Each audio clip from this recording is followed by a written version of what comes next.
So here's an extended example, and you can find this on page 28. Say our bike business is going gangbusters and we just need to find a lot of diameters. And how would we do that? And so what this method does is it gives you the option of not just passing one or two parameters, but passing a lot via a two-dimensional array. So when you instantiate this class, you pass in an array which in turn is full of 4 arrays. And I will show you what it looks like, and then we'll walk through how we got the results that we got. So the result of running this program is an instance variable wheels, which is an array of structures, and each structure is a wheel with a rim of 622 millimeters, a tire of 20 millimeters. So how does all this data get parsed and stored, and what is all that? So look to the initialize. As always, this is the first method, and the data that gets passed in is this 2D array, and the very first way that it transforms that, what you passed in, is to wheelify the data. So we have to run down to this wheelify method and say, okay, now we're wheelifying this data, and what do we do with that? Well, we run through each of them via data.collect, and then we pass it a block. And so we say for each cell, which is each of the inner arrays, each of these, we're going to take that and call it cell, and we're going to pass cell to wheel.new, and we'll set the first element, and we'll set the second element. Okay, what will we set them as?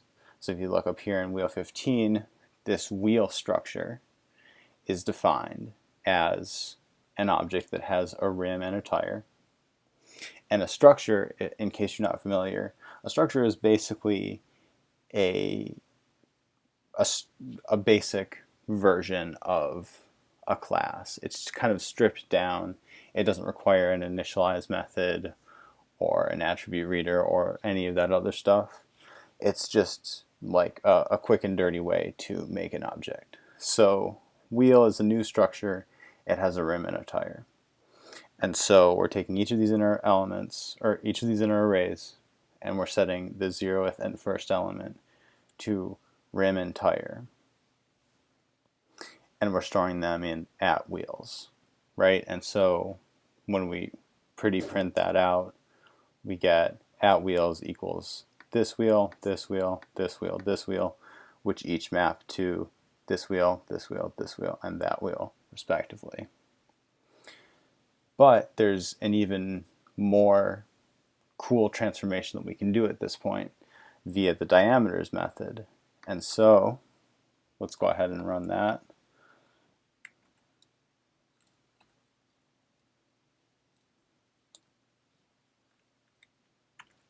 And you can see that we have now a bunch of diameters, which are 662, 668, and so on, based on these 4 wheels. And the way that message gets passed is diameters will look to the wheels instance, and it will take each one, it will collect each one and pass it to a block. And it'll say for each wheel in wheels, take the rim and then add that value to the tire times 2, because in a diameter there are 2, the tire occurs twice on a bike wheel. And then it returns those in an array, which you can see down here. So what I'd like to look at now is the idea of single responsibility and why that's important. So in Ruby, we say that ideally methods will only do one thing for a couple of reasons. And one reason is to make them as easy to reuse as possible. For example, if you have a diameters method, which coincidentally enough, we do have just that. Right now it's only being used to find the diameter of a wheel, but later on we'll be using that same calculation to calculate gear inches, which is, a totally different thing, but still uses the underlying calculation for a diameter. So it encourages reuse and makes it easier to make changes to later on. That's why single responsibilities and methods is important. And so if you look at the old diameters method as it is here on lines 9 through 12, and then look over here as it is on 9 through 11, and now also 14 through 16, you can see that this first method, all it does is what line 10 does in the original method, where it takes the instance variable and splits it up by each instance of the wheel structure. And then in the second method, which is what gets called here later in the line, that does the actual math itself and returns the result of the calculation. The last thing to look at is just what this code will look like when it's as done as it can be for now. So the methods are single responsibility, right? They're just doing one thing, except for the initialize methods, of course, which they're multiple lines, but they're just setting values. It's pretty readable, pretty good. You can change it and use it in the future as you'd like.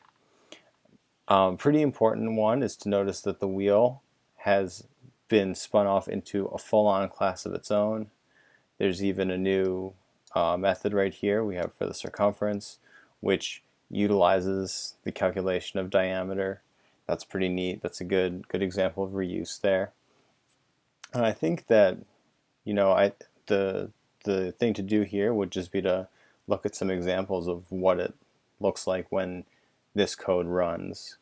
So we'll make the variable wheel an instance of wheel, and it takes two parameters, right? The rim and the tire. And we'll call the circumference method on that wheel. And what do we get? Boom, right there, 91. What's the diameter? Boom, there's the method right there, 29.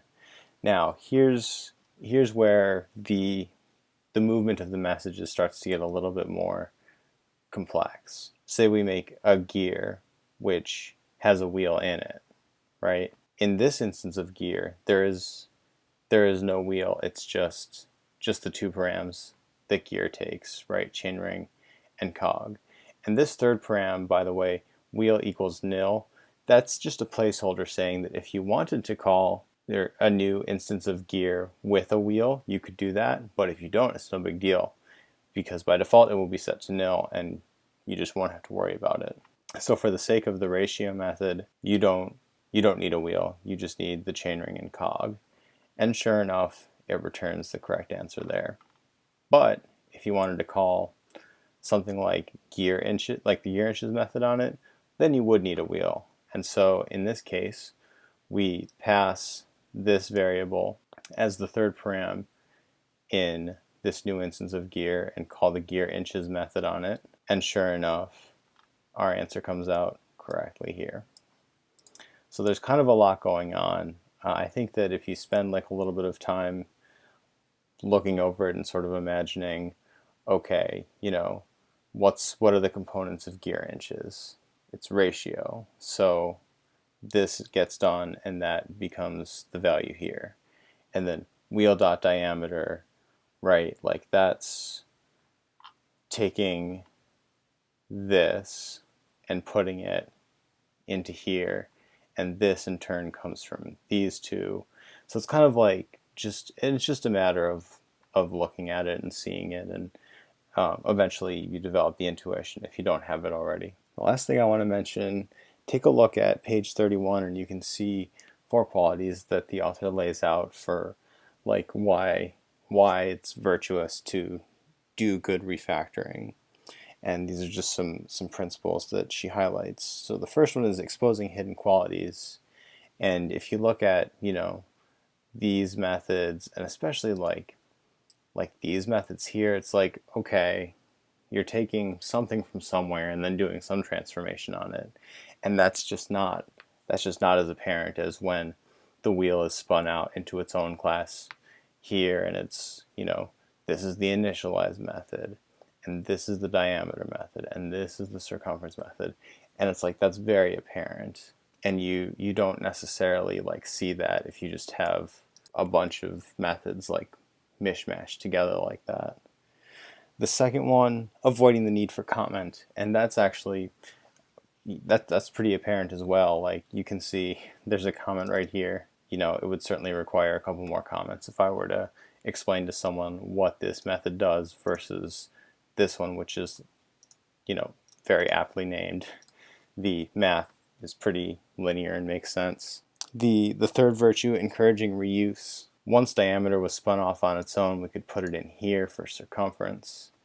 And as the program grows, we could use that calculation elsewhere pretty easily as well. And in a similar vein, the last virtue is ease of moving something into another class.